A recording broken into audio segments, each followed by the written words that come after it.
umabot yun ng 2 taon. Yo, siya nga pala si Balakid, aka B. Yung venue sa Makati, kaya B-side, pabor daw kay B. At siya daw ay B hasa kasi itong si B, hasa. Bukod pa doon, B stays high. Why? Ba't gusto mong tawagin ka naming B? Di mo ba naisip na mukha kang tanga? Paano kayo mag-usap ni Enigma? Hello B, kumain ka na?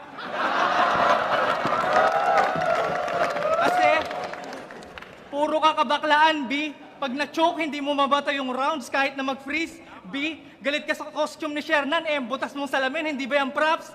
B, nung natameme ka sa peking Pangulo, napabilang ka sa wax sa pagkawala ng iyong guts. B, ilan lamang yun sa mga patunay kung nagawa sa plastika ng kanyang mga bar. B, at matagal ko na daw sinulatan tong idol ko. Hindi ako si Stan. B, ako'y siguradong